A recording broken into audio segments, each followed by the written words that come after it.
Assalamualaikum warahmatullahi wabarakatuh, Bapak Ibu sekalian. Ini pertemuan ke-97, tanggal 15 Januari 2024, yang kita sedianya membaca tafsir Al-Jailani.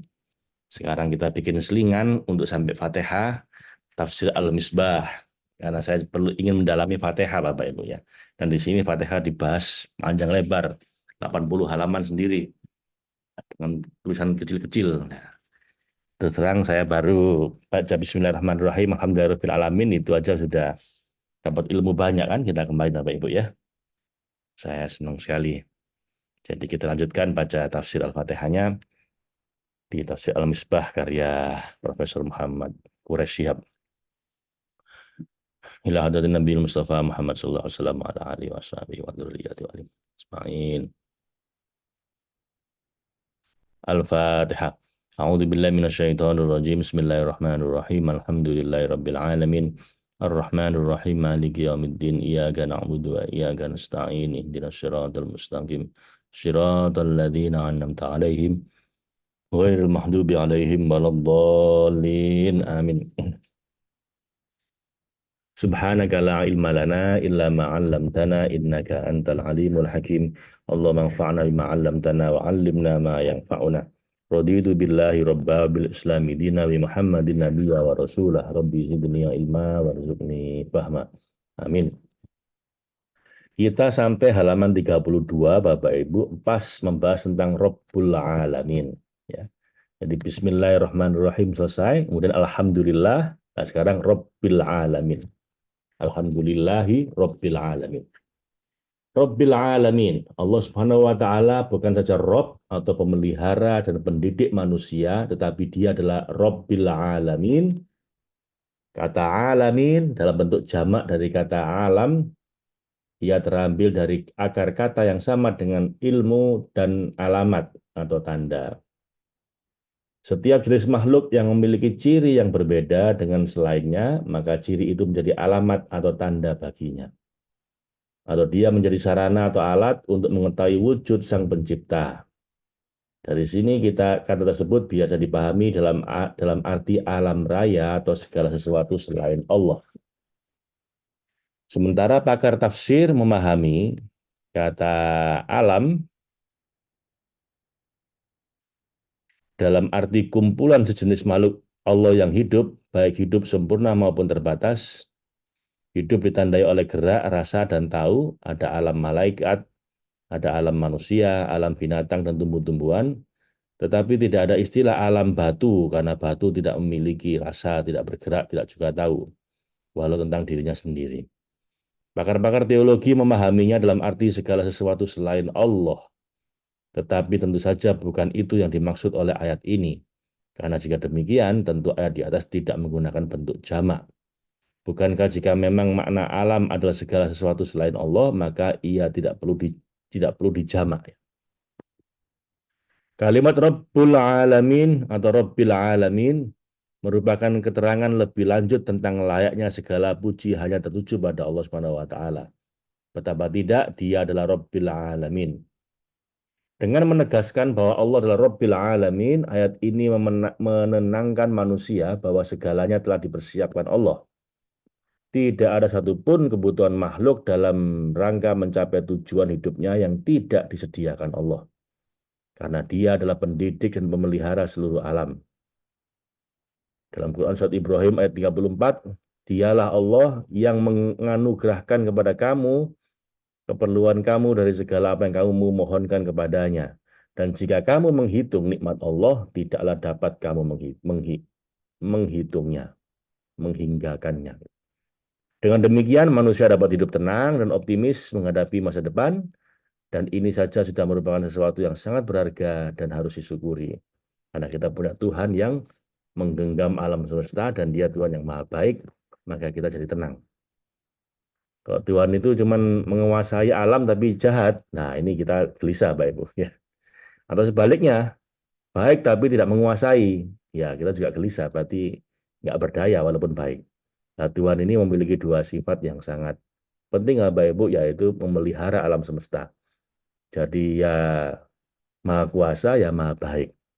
maka kita tenang menghadapi hidup kita ini. Kalau sampai ada yang ruwet hidup kita, salah kita sendiri. Ya. Tapi pada pondasinya, pada prinsipnya kita Tuhan yang maha baik dan maha kuasa itu bikin kita jadi tenang. Saat orang berkata Alhamdulillah, maka dia menyampaikan pujian pada Allah dalam kedudukannya sebagai Tuhan yang wajib disembah. Dan ketika Tuhan yang wajib disembah itu disifati dengan Rabbil Alamin, maka pujian tersebut berlanjut akibat kedudukannya sebagai pemelihara dan pendidik alam semesta. Alhamdulillahirabbil alamin dalam surat Al-Fatihah ini mempunyai dua sisi makna.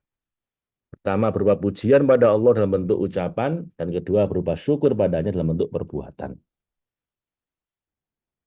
Syukur, sebagaimana dikemukakan sebelum ini, adalah mengakui dengan tulus dan penuh hormat nikmat yang dianugerahkan oleh yang disyukuri itu, dengan kata-kata maupun dengan perbuatan. Pujian padanya dalam bentuk ucapan merupakan anjuran lebih-lebih saat merasakan adanya anugerah ilahi. Itu sebabnya Rasulullah SAW selalu mengucapkan Alhamdulillah dalam kondisi dan situasi apapun. Pada saat bangun tidur, Alhamdulillahilladzi ahyana ba'dama amatana wa ilaihin nusur.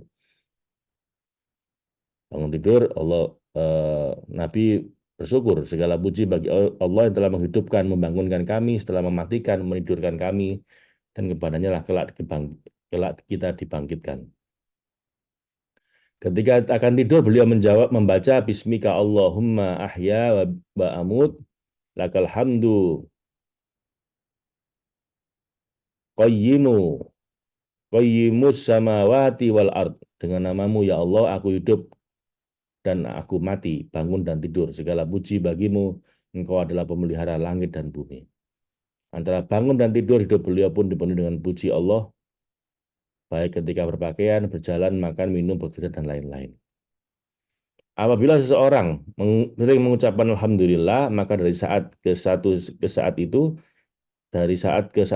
ia selalu akan merasa berada dalam curahan rahmat dan kasih sayang Tuhan. Dia akan merasa bahwa Tuhan tidak membiarkannya sendiri. Jika kesadaran ini telah membekas dalam jiwanya, maka seandainya sesekali ia mendapatkan cobaan atau merasakan kepahitan, ia pun akan mengucapkan Alhamdulillah. Bahkan dia akan berucap Alhamdulillahilladzi la yuhmad ala mahruhin siwahu. Segala puji bagi Allah, tiada yang dipuja dan dipuji walau cobaan menimpa selain dia semata.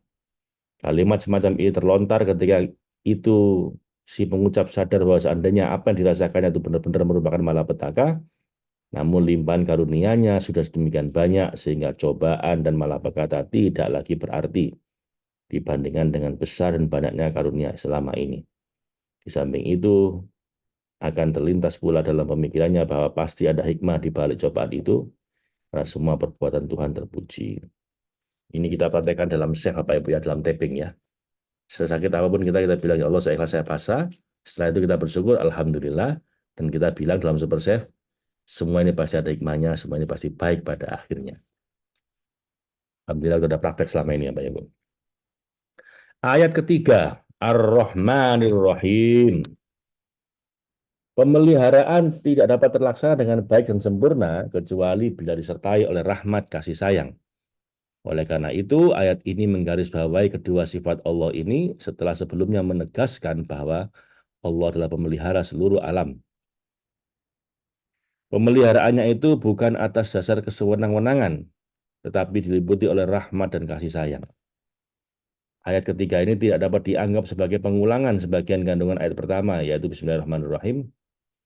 Kalimat Ar-Rahmanir Rahim dalam ayat ketiga ini bertujuan menjelaskan bahwa pendidikan dan pemeliharaan Allah sebagaimana disebutkan pada ayat kedua, sama sekali bukan untuk kepentingan Allah atau bentuk pamrih seperti halnya seseorang atau perusahaan yang menyekolahkan karyawannya.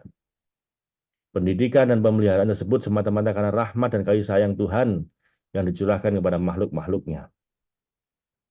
Penekanan kepada sifat Ar-Rahmanir Rahim di sini dapat juga bertujuan menghapus kesan atau anggapan yang boleh jadi ditimbulkan oleh kata Rob, bahwa Tuhan memiliki sifat kekuasaan mutlak yang cenderung sewenang-wenang.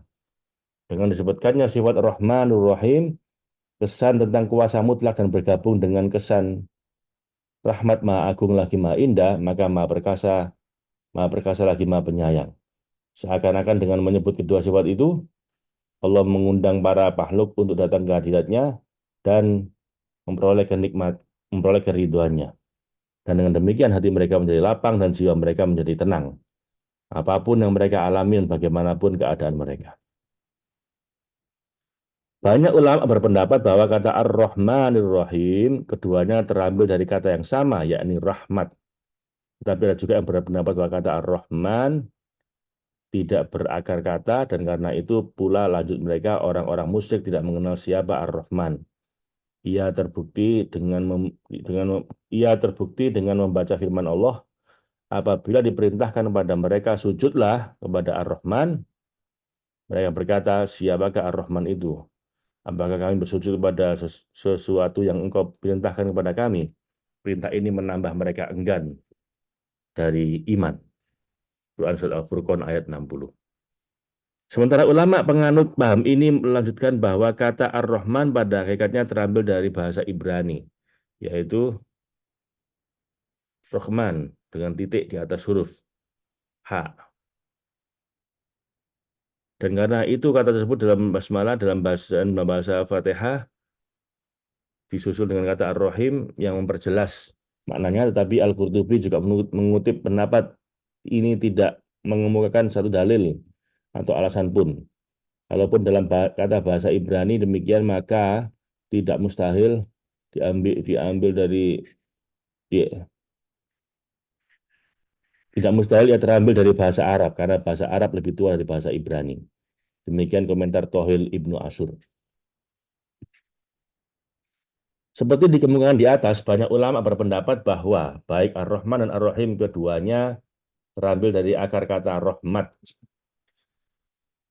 dengan alasan bahwa timbangan kata tersebut dikenal dalam bahasa Arab.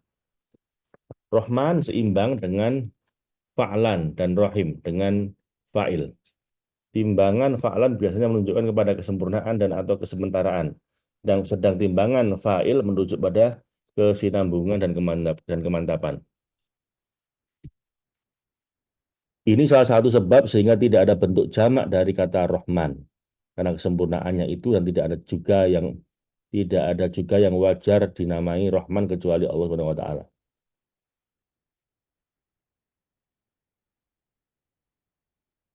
Berbeda dengan kata rahim yang dapat dijamak dengan ruhama, sebagaimana ia dapat menjadi sifat Allah dan juga sifat makhluk.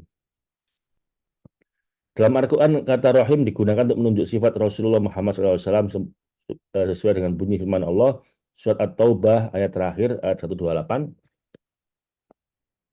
Laqad ja'akum rasulun min anfusikum azizun 'alaihi ma 'anittum harisun 'alaikum bil mu'minina raufur rahim. Telah datang padamu seorang rasul dari kaummu sendiri, bukan dari malaikat. Berat baginya permasalahan dan penderitaanmu. Dan dia sangat menginginkan keimanan dan keselamatan bagimu. Amat belas kasihan lagi penyayang terhadap orang-orang mukmin. Bil mu'minina raufur rahim. Kalimat Ar-Rahman seperti ditemukan di atas tidak dapat disandang kecuali Allah Subhanahu wa taala. Karena itu pula ditemukan dalam ayat Al-Qur'an yang mengajak manusia menyembahnya digunakan kata Ar-Rahman sebagaimana kata ganti Allah atau menyebut kedua kata tersebut sejajar bersamaan. Perhatikan firman-firman Allah berikut. Quran surat Al-Isra ayat 10. Katakanlah seluruh alam dan seluruh Ar-Rahman. Serulah Allah dan serulah Ar-Rahman. Qulid Allaha Awidur Rahman, kalau saya nggak salah ayatnya. Dengan nama yang mana saja kamu seru, yang mempunyai al-asma'ul husna, yang mempunyai nama-nama yang baik. Dan tanyakanlah kepada Rasul-Rasul kami yang telah kami utus sebelum kamu, adakah kami menentukan Tuhan-Tuhan untuk disembah selain Ar-Rahman? Kita semua mengetahui bahwa yang berhak disembah hanyalah Allah, dan bahwa lafaz Allah hanya khusus tertuju pada Tuhan yang berhak disembah dan Maha Esa itu.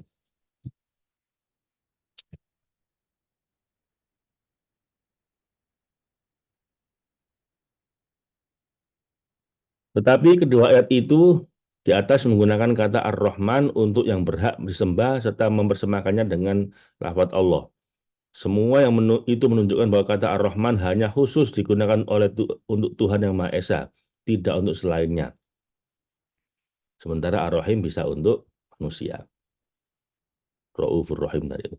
Penulis cenderung menguatkan pendapat yang menyatakan bahwa baik Ar-Rahman maupun Ar-Rahim keduanya terambil dari akar kata rahmat dalam salah satu hadis yang dinyatakan bahwa Allah berfirman, Aku adalah Rahman, Aku menciptakan Rahim, Kuambilkan untuknya nama yang berakar dari namamu, siapa yang menyambungkannya, silaturahmi, dan kusambung rahmatku misalnya, rahmatku untuknya, dan siapa yang memutuskannya, kuputuskan rahmatku baginya.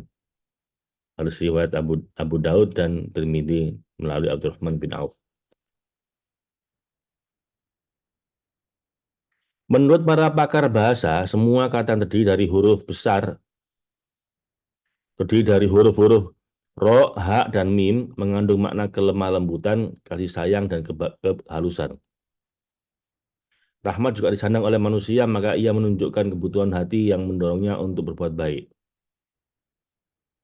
Rahmat lahir dan tampak di permukaan bila ada sesuatu yang dirahmati. Dan setiap orang dirahmati pastilah semua yang butuh. Karena itu yang butuh buruh, karena itu yang butuh tidak dapat dinamai rahim. Rahmat lahir dan nampak di permukaan bila ada sesuatu yang dirahmati. Dan setiap yang dirahmati pastilah sesuatu yang butuh.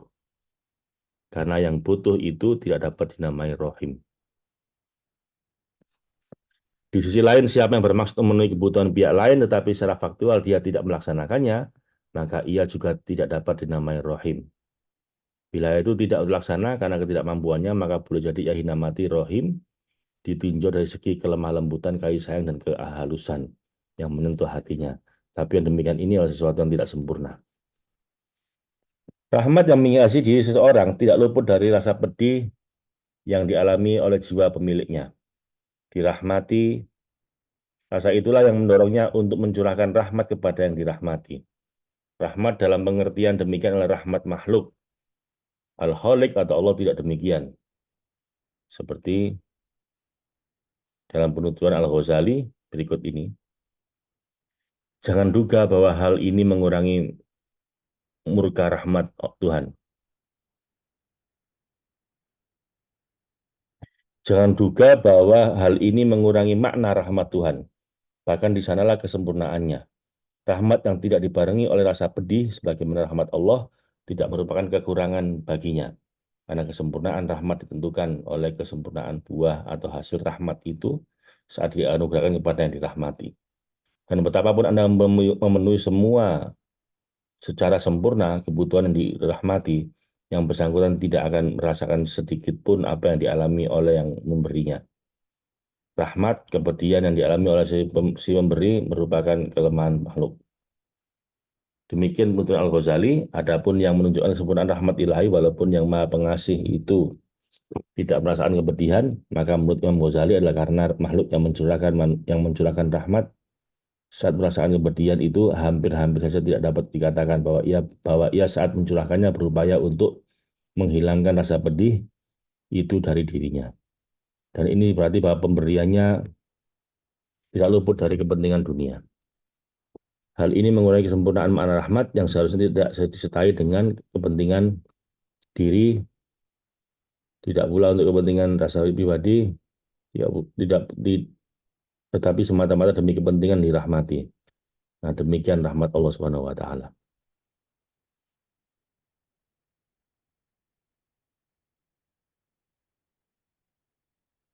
Pemilik rahmat yang sempurna adalah yang menghendaki dan melimpahkan kebajikan bagi yang butuh serta memelihara mereka. Sedang pemilik rahmat yang menyeluruh adalah yang mencurahkan rahmat kepada yang wajar maupun yang tidak wajar menerimanya. Rahmat Allah bersifat menyeluruh karena setiap dia menghendaki tercurahnya rahmat, saat itu juga rahmat tercurah. Rahmatnya pun bersifat menyeluruh karena rahmat itu mencakup yang berhak maupun yang tidak berhak. Serta mencakup pula mereka aneka macam ragam rahmat yang tidak dapat dihubungkan atau dinilai. Kata rahmat dipahami sebagai sifat zat dan ketika itu Rahman dan Rahim merupakan sifat zat Allah atau apa juga atau dapat juga dipahami dalam arti sesuatu yang dicurahkan sehingga bila demikian rahmat menjadi sifat perbuatannya. Ketika Anda berdoa seperti diajarkan Al-Quran, surat Ali Imran ayat 8, Wahab lana min ladunka rahmatan, dan anugerahkanlah bagi kami dari sisimu rahmatmu ya Allah. Maka kata rahmat di situ merupakan sesuatu yang dicurahkan Allah, bukan merupakan sifat zatnya. Nah, sifat zatnya tidak dapat dianugerahkan. Apakah sama makna rahmat dan rahim? Ada yang mempersamakannya, namun pandangan ini tidak banyak didukung oleh ulama. Dua kata yang seakar bila berbeda setimbangan pasti mempunyai perbedaan makna. Dan bila salah satu memiliki huruf berlebih, maka biasanya kelebihan huruf menunjukkan kelebihan makna. Ziyadah, ziyadah al-mabna yadulluhu ala ziyadah al-ma'ana. Demikian bunyi kaidah yang mendukung pandangan di atas. Jika demikian, apa perbedaan Rahman dan Rahim? Banyak ragam jawaban terhadap pertanyaan ini.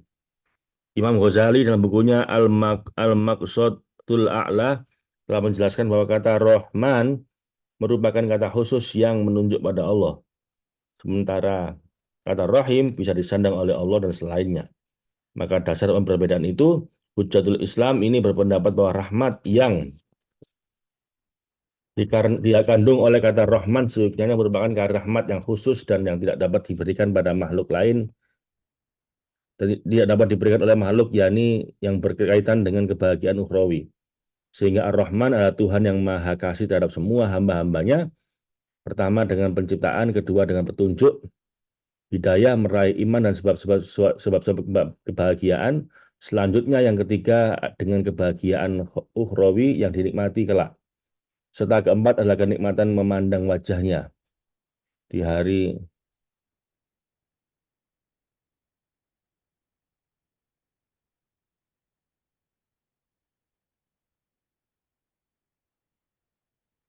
hmm, hmm,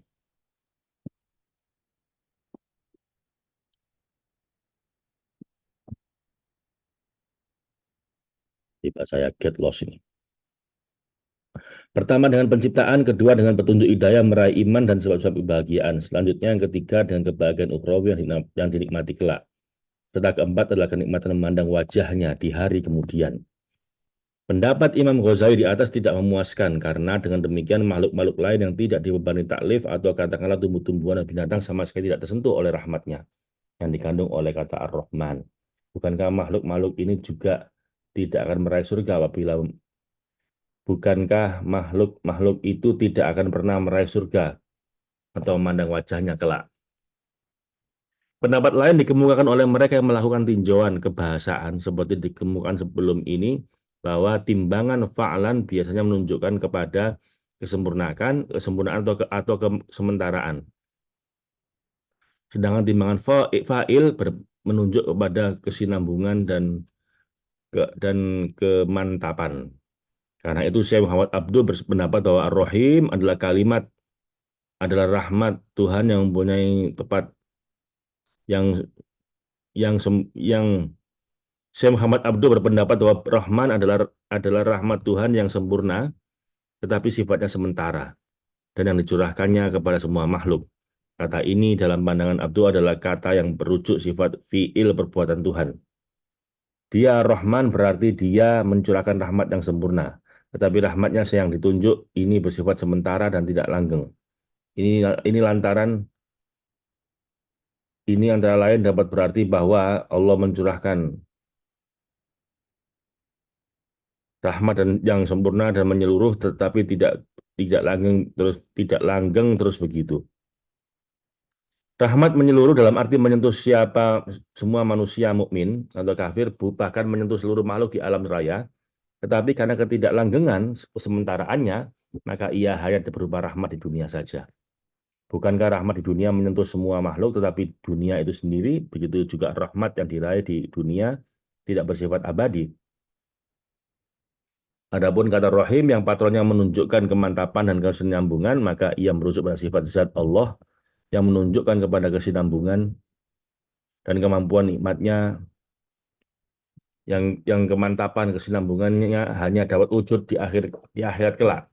Di sisi lain rahmat ukhrawi hanya diperoleh oleh orang taat dan bertakwa. Dalam Quran surat Al-A'raf ayat 32, katakanlah siapakah yang mengharamkan perhiasan dari Allah yang telah dikehendakinya untuk benar-benar untuk hamba-hambanya, dan siapa pula yang mengharamkan rezeki yang baik.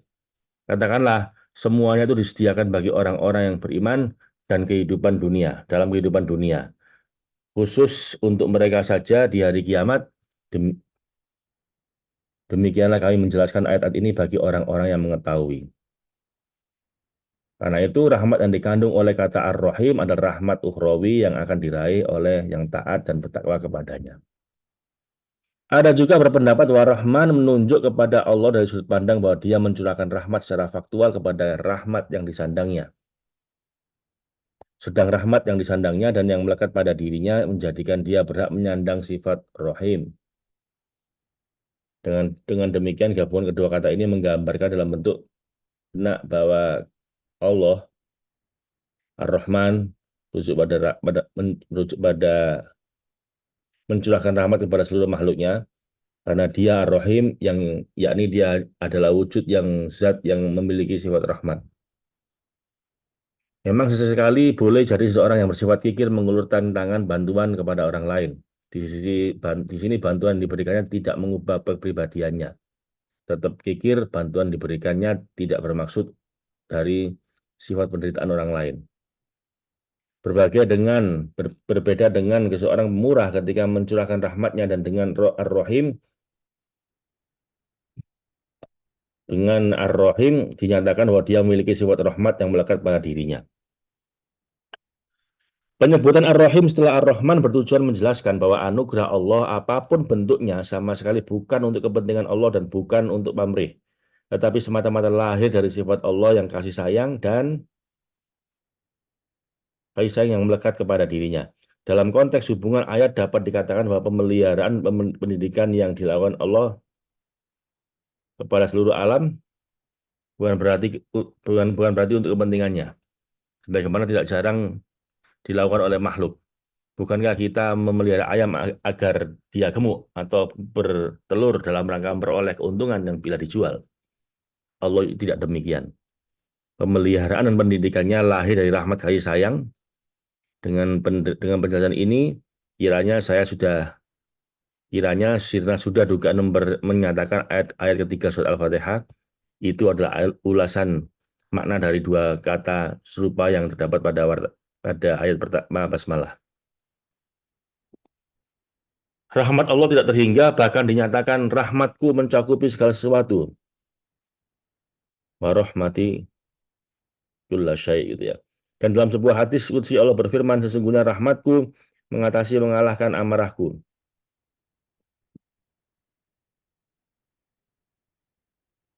Hadis riwayat Bukhari dan Muslim. Ar-Rahman dan Ar-Rahim dikemukakan di atas berakar dari kata Rahim yang juga telah masuk dalam perkembangannya, masuk dalam perbendaharaan bahasa Indonesia. Apabila disebutkan kata Rahim, maka yang terlintas di dalam benak adalah ibu yang memiliki anak. Pikiran ketika itu melayang kepada kasih sayang yang dicurahkan sang ibu kepada anaknya. Tetapi jangan duga bahwa sifat rahmat Tuhan sepadan dengan sifat rahmatnya ibu. Betapapun besarnya kasih sayang ibu. Bukankah kita harus meyakini bahwa Allah adalah wujud yang tidak memiliki persamaan dalam zat, sifat dan perbuatannya dengan apapun dalam kenyataan hidup atau dalam khayalan. Rasulullah SAW mengilustrasikan rahmat Allah sebagaimana dituturkan oleh Abu Hurairah radhiyallahu anhu. Berikut ini. Aku mendengar Rasulullah bersabda, Allah SWT menjadikan rahmat itu 100 bagian, disimpan di sisinya 99, dan diturunkannya ke bumi ini satu bagian saja, dan yang satu bagian itu yang akan dibagi oleh para makhluk pada seorang pada pada seekor binatang yang mengangkat kakinya dari anaknya terdorong oleh rahmat kasih sayang, khawatir jangan sampai menyakitinya.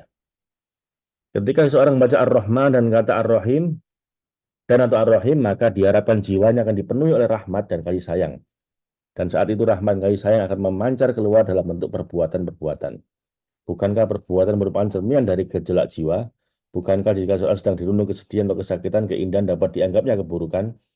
Tidakkah kalau ia sedang si mabuk asmara, segalanya terlihat olehnya indah? Bukankah setiap wadah menumpahkan isinya? Sebuah gelas berisi sirup, jangan duga yang tumpah selain sirup. Di atas telah dikemukakan pendapat-pendapat menyangkut perbedaan Rahman dan Rahim. Menurut Al-Ghazali, buah yang dihasilkan oleh Ar-Rahman pada aktivitas seseorang adalah bahwa ia akan mencurahkan rahmat dan kasih sayang kepada hamba-hamba Allah yang lengah. Dan ini mengantar yang bersangkutan untuk mengalihkan mereka dari jalan kelengahan menuju Allah dengan memberinya nasihat secara lemah lembut, tidak dengan kekerasan, memandang orang-orang berdosa dengan pandangan yang penuh kasih sayang, ainur rahmah, hukum dengan hukum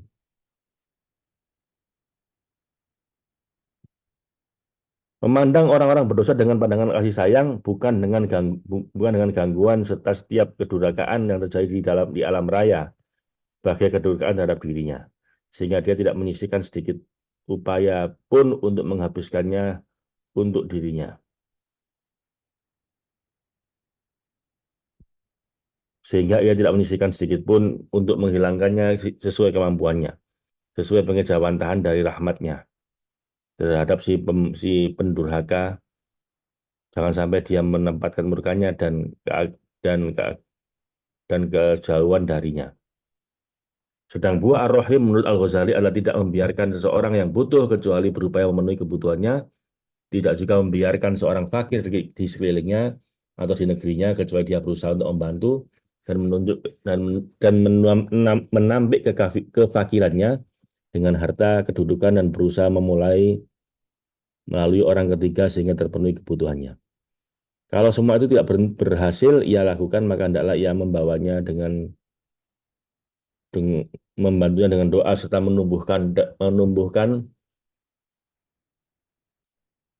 membantunya dengan doa serta menampakkan rasa kesedihan dan kepedihan atas penderitaannya. Itu semua sebagai tanda kasih dua orang dan dengan demikian ia bagikan serupa dengannya dalam kesulitan dan kebutuhan.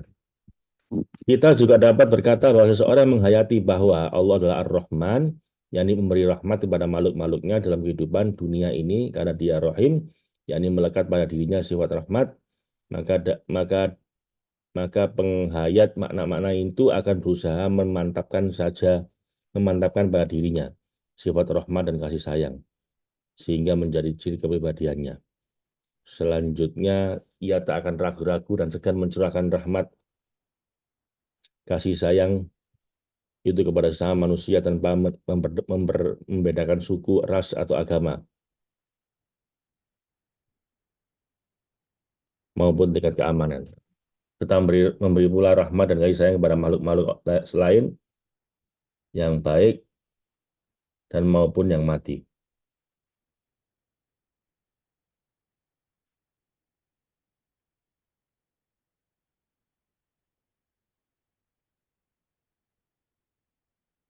Serta memberi pula rahmat dan kasih sayang kepada makhluk-makhluk lain baik yang hidup maupun yang mati.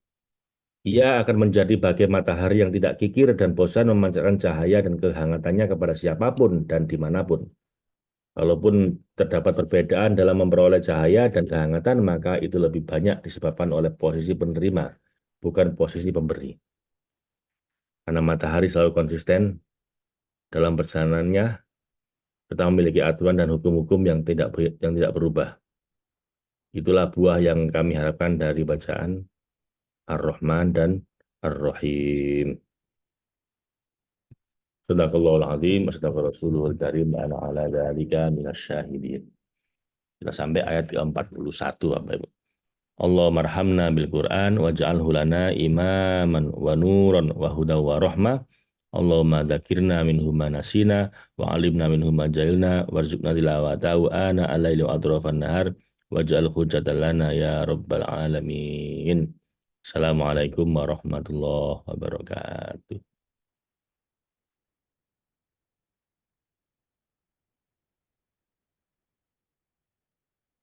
Hmm,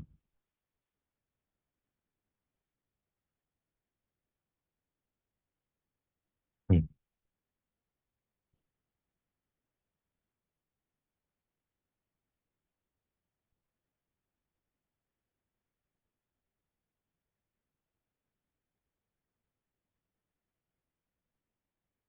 hmm,